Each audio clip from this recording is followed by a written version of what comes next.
Lots of sunlight out today. Lots of kids outside yelling as well. What's going on? School isn't over yet, huh? And what's going on today? How about this one first? This one says, Turkish firm conducts first intercontinental drone cargo delivery.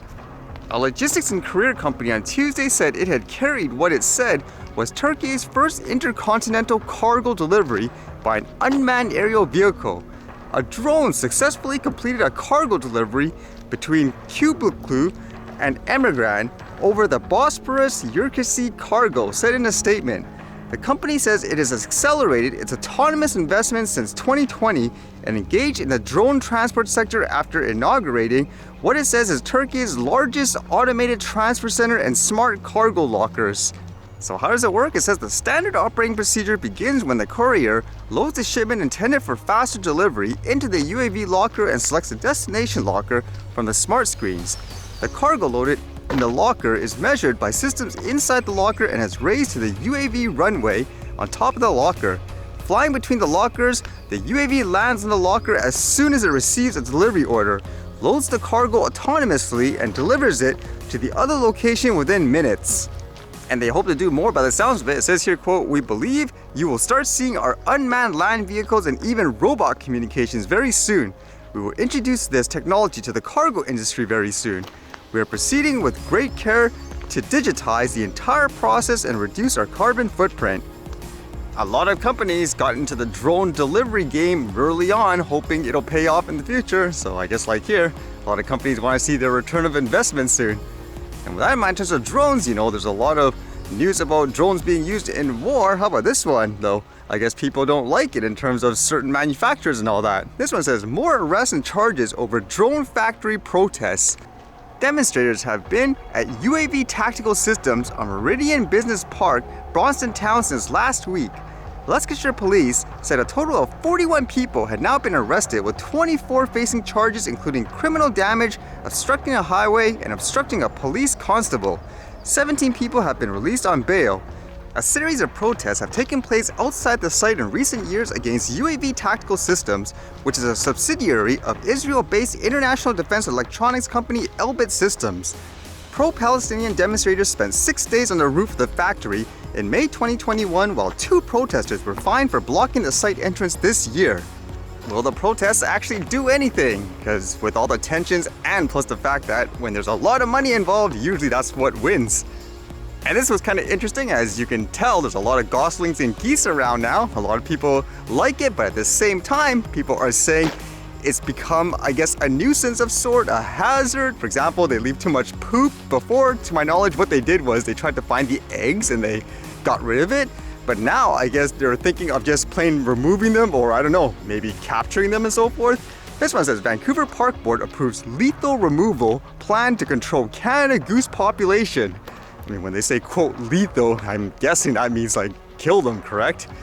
The approval of a new Canada goose management plan by the Vancouver Park Board means the city is a step closer to culling the birds. On Monday, the board adopted the plan in an effort to get the city's growing goose population under control. The plan includes measures already employed by the board, such as switching out viable goose eggs from the nest for frozen duds, and also supports the lethal removal of geese if required. Reading this too, it makes me wonder if this is kind of like what I read in other places when they had a geese population issue. What they actually did was just start hunting them and eating them. Because it says here, the Canada Goose Management Plan notes the resources needed to carry out lethal removal include trained experts and funds for meat processing, listing goose meat as a benefit of managed removals.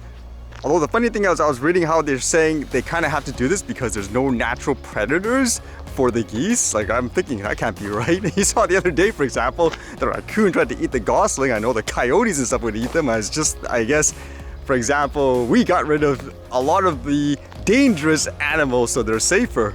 So do you think that's a good or a bad idea overall to control the population? And do you think they have no other choice?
Alright, see you guys later.